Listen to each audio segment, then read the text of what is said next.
Hey everyone, welcome back to the Vinyl Narrative. Now today I've got an update on the newly relaunched Vinyl Me Please, or rather what's left of Vinyl Me Please. And trust me, this isn't the VMP that you once knew, or maybe even how you'd want it to come back.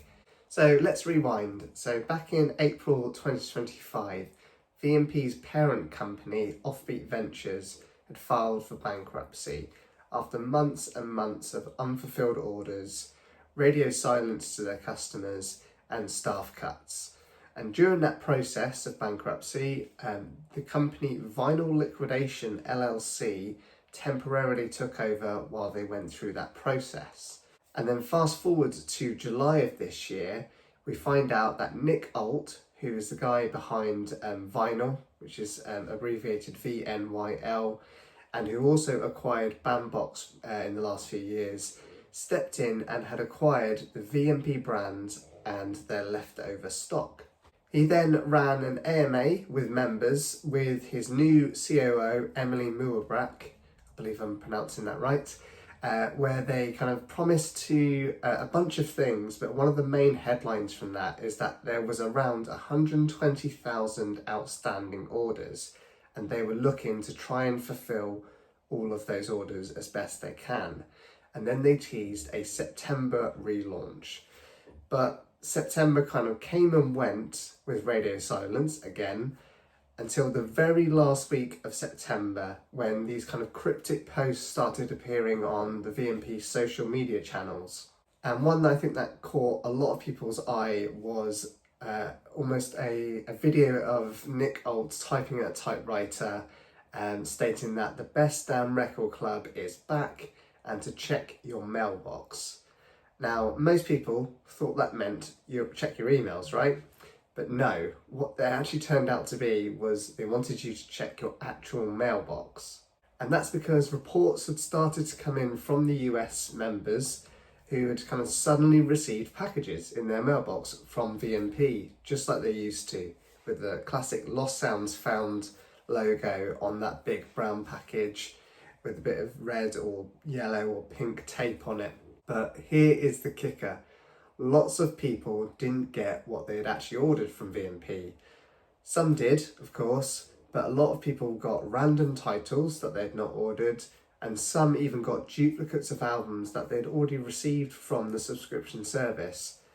And then tucked inside each of those boxes was a newsletter that kind of laid out the new foundations for what the new VMP is from Nick and Emily. And this is where things are really starting to shift. So VMP is now calling itself an offline record club, kind of, if you think of it like the Columbia House model, I guess, from the 90s, where basically every month you will get a record, which is either a record of the month from the service or whatever you want to swap to. Plus you'll get a newsletter, or almost like a catalogue, which has codes in for each of their stock they have available that you can use to order more. So either next month's record of the month or something from the back catalogue.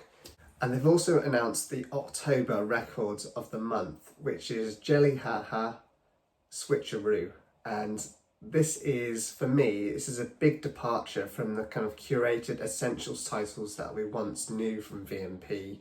And I believe it's Andrew Winnerstorfer's kind of curation that used to happen under the old regime.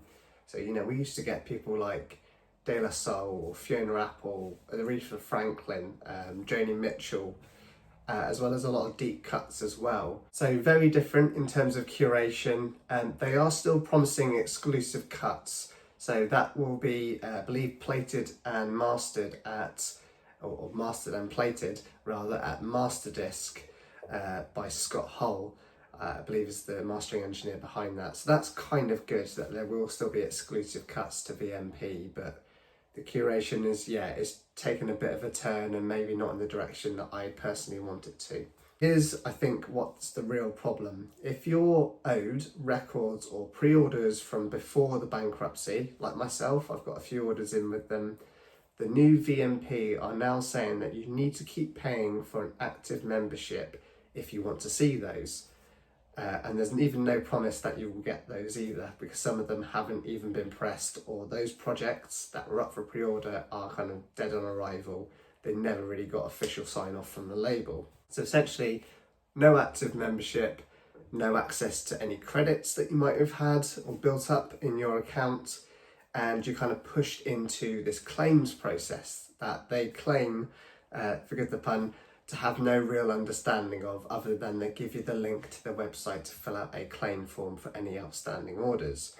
So essentially, you're stuck in this position that you have to pay new money to chase old money, which is not the best situation to be in.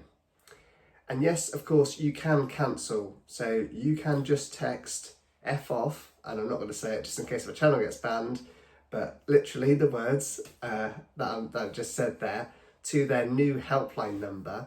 But if you do, what happens is they'll cancel your membership, and it means that you're going to lose this new grandfathered $39 membership rate for US members.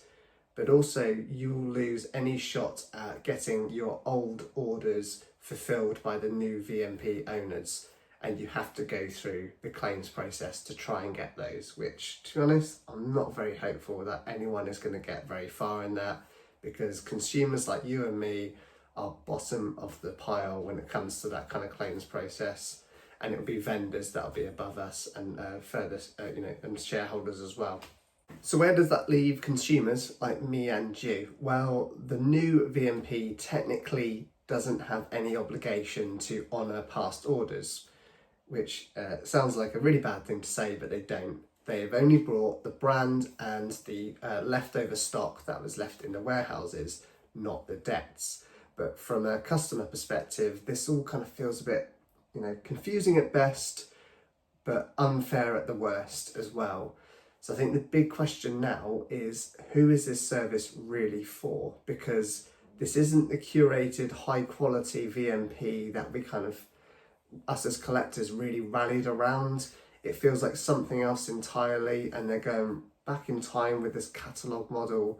I'm not even sure, if you want to sign up to this service, how are you going to find out about it? Because their website is currently offline, as they say. And the only way you'd find out about it is if you were a previous active member. I keep on doing that, but it's the case that we don't really know what an active member means anymore. Yeah, it all feels incredibly weird, and lots of unanswered questions still. So what do you think about this new VMP? Are you going to give them a chance to see what they can do with it? Or are you, as a consumer, completely done with it and you've written off any past orders that you might have had with them? Or you're going to be kind of like me, and you're going to shoot your shot and go through this claims process to see if you can get those orders fulfilled? But I have very little hope that that will actually happen. Drop your comments in the, drop your thoughts down in the comments down below, because I think this one is going to really divide the vinyl community, and also make a bit of a stir in just the retail world as well, that, this kind of service is out there, but we're not really sure who it's for. Thank you very much for watching. We'll watch this story very closely as it develops, and until then, keep on enjoying your records, and I'll see you on the next one.